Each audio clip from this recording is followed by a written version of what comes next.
name is Katerina Herrera, and this is my partner Nina Herrera, and we're both going to be performing spinal immobilization. So the first thing we're going to do is take personal precautions. So we're going to take and put gloves on, so PPE. Next thing I'm going to do is have my partner hold the patient in C-spine in neutral position in order to prevent further injury. While she's doing that, I'm going to be checking for PMS, which is pulse, motor, and sensory. So I'm going to feel for a pulse, ask the patient if they're able to grab my hands, and ask them what finger I am touching. The same in the lower extremity. I feel for a pulse, ask them to wiggle their toes, and ask them what toe I'm touching. Once that is done, I'm going to go and measure the neck and apply a collarbone. Yeah, apply a collarbone, dipshit. It's not a freaking collarbone.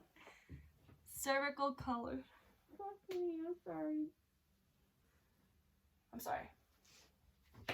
Hello, my name is Katerina Herrera, and this is my partner Nina Herrera, and we're both going to be performing spine immobilization. So first thing we're going to do is put on PPE, so we're going to put on gloves, and I'll ask my partner then to hold the patient in C-spine position. So while she's doing that, she's going to maintain the head in neutral position. Then I'm going to do is check for PMS, so I check for a pulse, ask the patient to grip my hands, and then ask them what finger I am touching. The same in the lower extremities. I feel for a pulse, ask them to wiggle their toes, and then ask them what toe I'm touching. Once that is done, I'm going to come here and measure the neck for me to put on the color. So I measure the neck, and now I apply the color. Once that is done, my partner is going to count to 3, and we're going to log roll the patient towards me so we can put the patient on the board. 1, 2, 3. And I'm going to pull the board so we could log roll the patient back on. 1, 2, 3.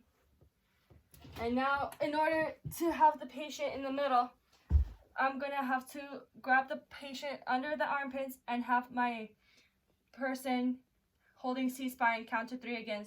1, 2, 3. So now I'm going to add a padding under the torso in order for the patient to be comfortable. And once that is done, I'm going to put a strap on in order to secure the patient to the board. Once that is done, I'm going to add padding to the head and secure the head as well. So I'm going to roll this towel, ask my partner to hold the patient's head still while I secure the head. And once the head is secured, I move down to the legs. So I secure the legs before I secure the arms. And once that is done, I make sure that these straps are on tight but not too tight before moving to the next part.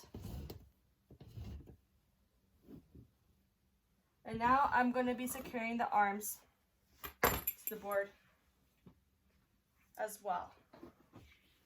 While all my partner does is hold the patient in C-spine position. Once that is done, I'm going to be checking for PMS again, both upper torso and lower. So I feel for a pulse, ask the patient to grip my hands again, ask them what finger I am touching, and then do the same for the lower extremities. Feel for a pulse, ask them to wiggle their toes, and also ask them what toe I'm touching.